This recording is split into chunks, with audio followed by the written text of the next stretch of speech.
ছিল যে bar association থেকে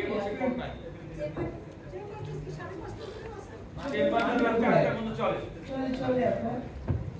তো আপনার কাছে যে প্রশ্ন যে এখানে আমরা তো রাষ্ট্রের উদ্যোগে একটা আলোচনা করছি আমরা চাচ্ছি যে বার অ্যাসোসিয়েশনের উদ্যোগে যদি আমরা সংস্কার কমিশনের সুপারিশ আলাপ করতে পারি আপনি যেটা বলছেন সব সংস্কার কমিশনের সুপারিশ একমত না কিন্তু আপনি তারপরে অন্যরা অনেকে করেননি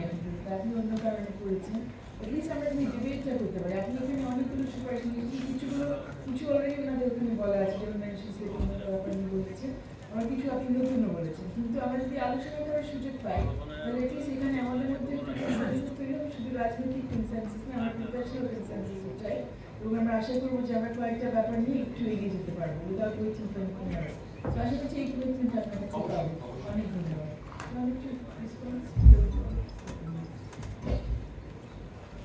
ধন্যবাদ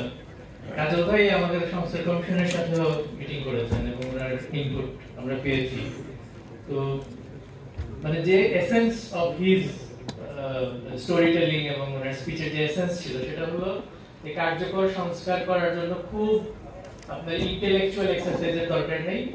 এটা খুব সহজ পদক্ষেপ বাস্তব পদক্ষেপের মাধ্যমে এগুলা ফিক্স করা সম্ভব আমাদের যে সুপারিশগুলোর একই theme at least when it comes to Supreme Court যে অনলাইন মেনশন স্লিপ তারপরে কাজল ভাই নিজের ক্ষতি করেই বললেন যে চেম্বার জাজ আসলে এক ধরনের ট্র্যাপে পরিণত হয়েছে এবং এই কাজল ভাই নিজে এটার বেনিফিশিয়ারি হয়েও বলছেন যে আসলে এই সিস্টেম ইজ নট সাস্টেনেবল আমাদের সংস্কার কমিশনের রিপোর্টে কিন্তু একই কথা বলা আছে এবং এটাও বলা আছে যে কেন হাইকোর্টের যে কোনো ম্যাটার অ্যাপিলেট ডিভিশনে গেলে যে লয়ার হাইকোর্টে এই পার্টিকে রিপ্রেজেন্ট করেছেন তাকে কেন as a matter of course notify করা হবে না এখানে কেভিয়েটের কি প্রয়োজন এবং এই কেভিয়েটের ফাঁক দিয়ে কিন্তু অনেক জিনিস বের হয়ে যাচ্ছে কেভিয়েট দেয়া সত্ত্বেও আপনি নোটিফাইড হচ্ছেন না সুতরাং এই জিনিসগুলো কিন্তু আমাদের রিপোর্টেও আছে কিন্তু আমি জাস্ট বিনীতভাবে কাজল ভাইকে একটা জিনিস জিজ্ঞেস করতে চাই বা আপনাকে সুযোগ দিতে চাই ব্যাখ্যা করার যে এই আমাদের 5 আগস্টের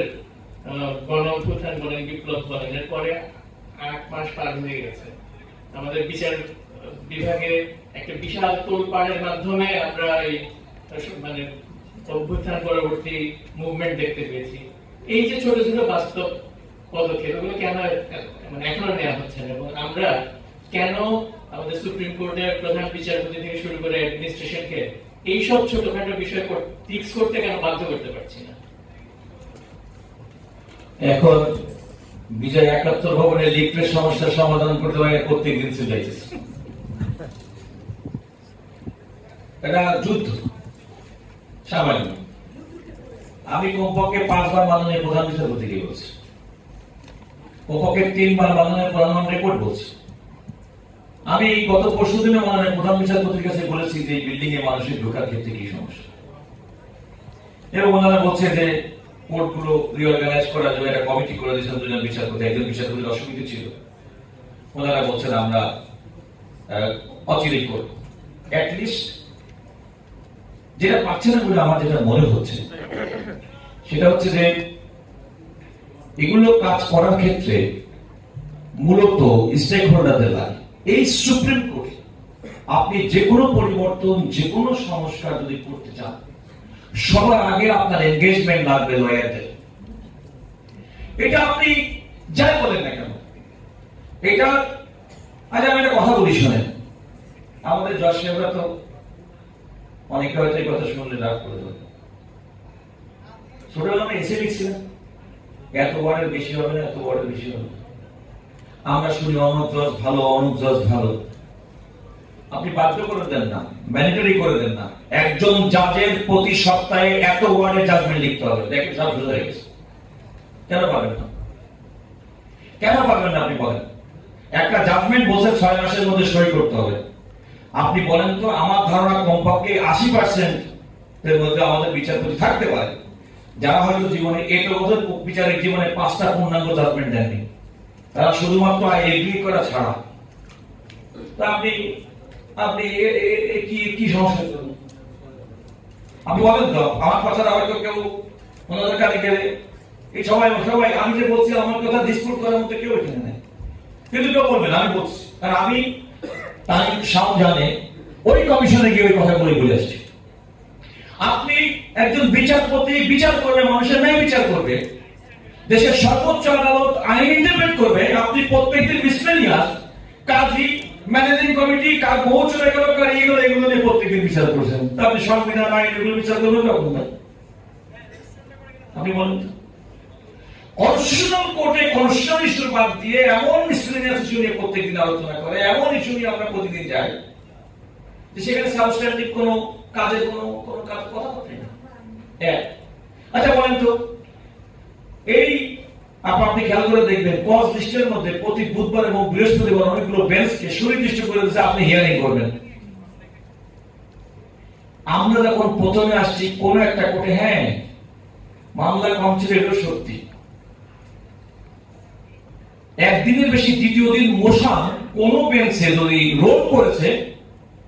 আমাদের সিনিয়ররা বলতো কিছু জানা লেখাপড়া জানা না, এই জন্য মোশন দুদিন শোনে। আমার নিজের কাছে শোনা, আমার সিনিয়রের কাছে শোনা। আর আপনি মোশন মানে অমুক তারিখ 2025 সালের অমুক তারিখ 2023 সালের অমুক তারিখে জমাকৃত মোশন, মোশনের পাঠা তার মধ্যে ইসের মধ্যে। আমি তো বললাম পুরো সিস্টেমই কেন নষ্ট করে ফেলছে। আপনি একটা জায়গা বলেন যে কোন জায়গার কোন সিস্টেমটার মধ্যে আমরা আছি। আমি যে কথাগুলো বলছি তরুণ অনেক বন্ধুর কাছে মনে হবে এটা কি আবার পৃথিবী থেকে আসলে এলিয়েন নাকি, এলিয়েন কথা বলছে না। কারণ আমরা প্রথম কথা হচ্ছে শুরু হয় আমাদের এই হাইকোর্টের ওকালতনামা, শুরু হয় ওকালতনামা কাউন্টার থেকে, তো 12,000 11,000 টাকা শুরু হয়। বিসমিল্লাহ বলে একদিন ক্লার্কের পাশে গিয়ে পাশে পিছনে গিয়ে দেখেন ওই ক্লার্কও কিন্তু একটু পরে আপনারা বলবে স্যার আপনি এসেন না, কারণ ও তো অফিস থেকে বিল করে 100 টাকার কিন্তু খরচ করে 20 টাকা। আমি শেষ কথা বলতে চাই, কারণ আমি যেটা বলছি যে কারণে এটা হতে পারেনি সেটা হচ্ছে আমাদের স্ট্রং কমিটমেন্ট বা একটা বিরাট সুযোগ এসেছে। 5 আগস্ট 2024 বাংলাদেশের সমস্ত ক্ষেত্রে সংস্কারের একটা বিরাট সুযোগ তৈরি করেছে। একটি রাজনৈতিক সরকার অনেক ক্ষেত্রে নানা রাজনৈতিক বিবেচনায় অনেক পরিবর্তন করতে পারে না। আমি মনে করি অন্তর্বর্তীকালীন সরকারের নির্মোহভাবে এই সমস্ত জায়গায় এগুলো সংস্কার করার সুযোগ চলে আসছে। আশার কথা হচ্ছে বিভিন্ন সংস্কার কমিশনের প্রস্তাবগুলো বাংলাদেশের রাজনীতিতে অন্যতম স্টেক হোল্ডার বিভিন্ন রাজনৈতিক দলের সঙ্গে মতামত গ্রহণ করে কিছুটা ঐক্যমত সৃষ্টি হচ্ছে। তাতে স্বল্প সময়ের মধ্যে কিছু কাজ হবে ভালো, কিন্তু প্রকৃতপক্ষে একটা সময় কিন্তু অনেক সিদ্ধান্ত চ্যালেঞ্জ হতে পারে। আমি সরি আজকে কথাটা বলে যাই, ইতিমধ্যে চ্যালেঞ্জ হয়েছে আমাদের এই উচ্চ আদালতের বিচারক নিয়োগের ক্ষেত্রে যে অধ্যাদেশ জারি করেছে। কারণ আলটিমেটলি এই অধ্যাদেশটা যখন পড়ে, আইন উপদেষ্টার সামনে আপা অনলাইনে যুক্ত ছিলেন, আমিও কিন্তু এটা বলেছিলাম যে আন্ডার কনস্টিটিউশনের মধ্যে কোন ব্যাকআপের ভিত্তিতে আপনি এটা করছেন। আমি প্রশ্ন করেছিলাম ধরেন এখন কোন কারণে রুল হচ্ছে, পদে পরিষ্ঠ হবে, একটা সময় গিয়ে এগুলো এক্সিকিউট, সেজন্য আমার কাছে যেটা মনে হয় আমি শেষ করবো, আপনারা ক্যারি করতে পারেন, দেশ পরিচালনা করবে রাজনীতিবিদরা। রাজনীতিবিদদের মধ্যে যদি কিছু কিছু মৌলিক বিষয় ঐক্যমত্য হয়, আমি স্ট্রংলি বিশ্বাস করি এই সংস্কারগুলো এই অন্তর্বর্তীকালীন সরকারের পক্ষে করা সম্ভব, কিপিং ইন ভিউ যেগুলো সাবসিকুয়েন্টলি রেক্টিফাইড হবে। এতদিন পর্যন্ত হয়নি, সেজন্য অত্যন্ত দুঃখিত। তবে বিভিন্ন কমিশন কিন্তু কষ্ট করেছে, পরিশ্রম করেছে, তাদের সুপারিশগুলো অনেকাংশেই ভালো, মানুষের কল্যাণের জন্য সেগুলো বাস্তবায়ন হবে। এখনো সে সময় আছে এবং সেই সময়টা করা সম্ভব, যদি সেটা করা খুবই সম্ভব। এই সেক্টরে আমি বলি যে আপনি আজকে থেকে 1 মাসের মধ্যে করা সম্ভব। সবাইকে অসংখ্য ধন্যবাদ। অনেক ধন্যবাদ। এবং একটা ইন্টারেস্টিং আমরা পেলাম, আপনি রাজনীতি সেটা সম্পর্কে বললেন।